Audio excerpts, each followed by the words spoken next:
வணக்கம். நம்மள பல பேருக்கு இங்கிலீஷ்ல எழுதும்போது ஒரு சின்ன விஷயம் ரொம்ப குழப்பம். அது என்னன்னா, ஒரு வார்த்தைக்கு பக்கத்துல வர்ற அந்த மேல ஒரு கமா போட்டு எஸ் போடுறது, அதாவது அபாஸ்ட்ரோஃபி. இன்னைக்கு அதோட கதைய முழுசா முடிச்சிடலாம்.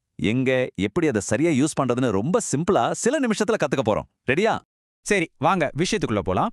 நீங்க கண்டிப்பா இத பார்த்திருப்பீங்க. ஒரு வார்த்தைக்கு பிறகு மேல ஒரு சின்ன கமா மாதிரி ஒரு கோடு, அப்புறம் ஒரு எஸ். உதாரணத்துக்கு ராகுல்ஸ் புக் இல்லனா த டாக்ஸ் டேல். இதெல்லாம் பார்க்கும்போது இதுக்கு என்ன அர்த்தம்? எதுக்கு இத போடுறாங்க?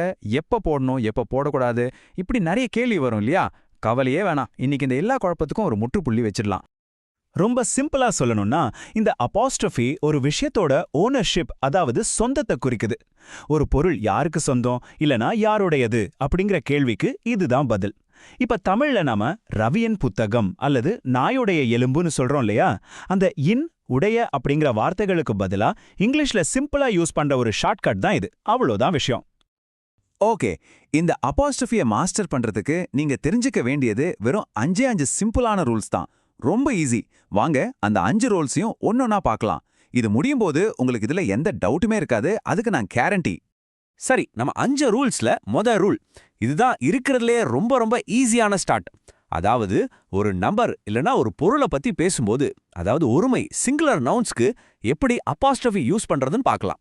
ரூல் ரொம்ப சிம்பிள். எந்த ஒரு உரிமை பெயர்ச்சொல், அதாவது சிங்குலர் நவுன் வந்தாலும் சரி, அந்த வார்த்தையோட கடைசியில ஒரு அப்போஸ்ட்ரோஃபி அப்புறம் ஒரு எஸ். அவ்வளவுதான். சிம்பிளா எஸ் இதை சேர்த்துட்டா போதும்.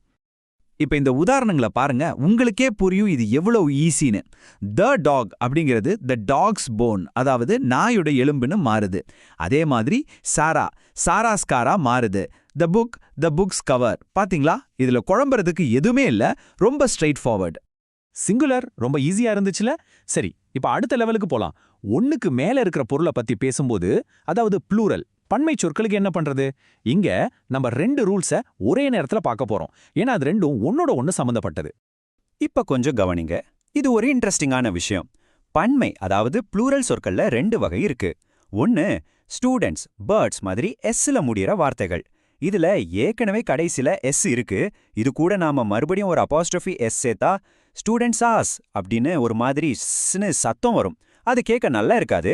அதனால அந்த மாதிரி வார்த்தைகளுக்கு கடைசில ஒரு அபாஸ்ட்ரோஃபி மட்டும் வச்சா போதும். உதாரணமா த ஸ்டூடெண்ட்ஸ் கிரேட்ஸ், அவ்வளோதான். இப்போ 2வது வகை சில்ட்ரன், பீப்பிள் மாதிரி எஸ்ல முடியாத பன்மை சொற்கள். இதுல கடைசில எஸ் இல்லாததால நாம முதல் ரூல்ல பார்த்த மாதிரியே அபாஸ்ட்ரோஃபி போட்டு எஸ் சேர்க்கணும். சிம்பிள். த சில்ட்ரன்ஸ் டாய்ஸ். இப்போ புரியுதா வித்தியாசம்? ஓகே, இது வரைக்கும் பார்த்ததெல்லாம் ஈஸியான விஷயங்கள். இப்ப கொஞ்சம் ட்ரிக்கியான 2 இடங்களுக்கு வருவோம். இங்க தான் நிறைய பேருக்கு டவுட் வரும். ஒன்னு, ஒருத்தரோட பேரே எஸ்ல முடிஞ்சா என்ன பண்றது?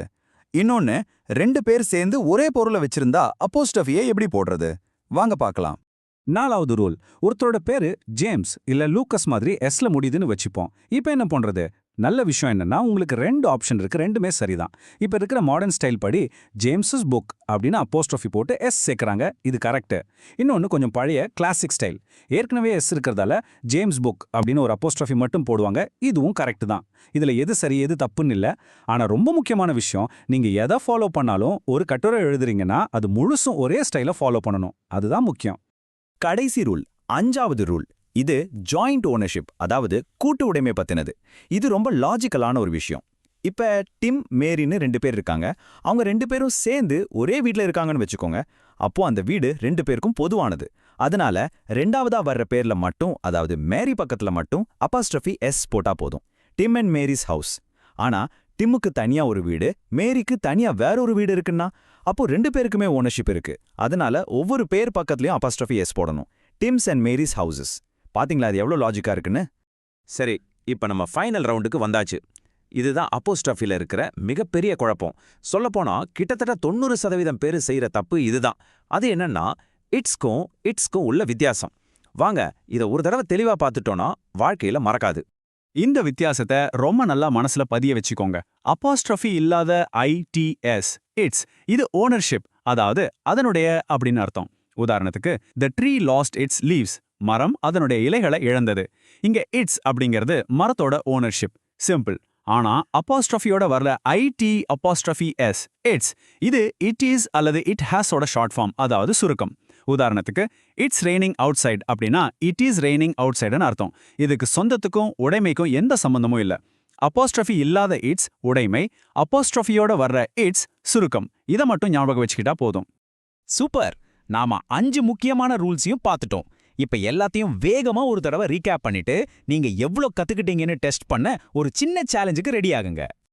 இங்க பாருங்க, இன்னைக்கு நாம கத்துக்கிட்ட எல்லாத்தோட சாராம்சமும் இந்த ஒரு டேபிள்ல இருக்கு. சிங்குலருக்கு அப்பாஸ்ட்ரஃபி எஸ், எஸ்ல முடியிற ப்ளூரலுக்கு வெறும் அப்பாஸ்ட்ரஃபி, மத்த ப்ளூரலுக்கு அப்பாஸ்ட்ரஃபி எஸ். ஜாயிண்ட் ஓனர்ஷிப்னா கடைசி பேர்ல மட்டும் அப்பாஸ்ட்ரஃபி எஸ். கடைசியா இட்ஸ்னா உடைமை, இட்ஸ்னா இட் இஸோட சுருக்கம். வேணும்னா இது ஒரு ஸ்கிரீன்ஷாட் எடுத்து வச்சுக்கோங்க. எப்பவாச்சும் டவுட் வந்தா டக்குன்னு பாத்துக்கலாம்.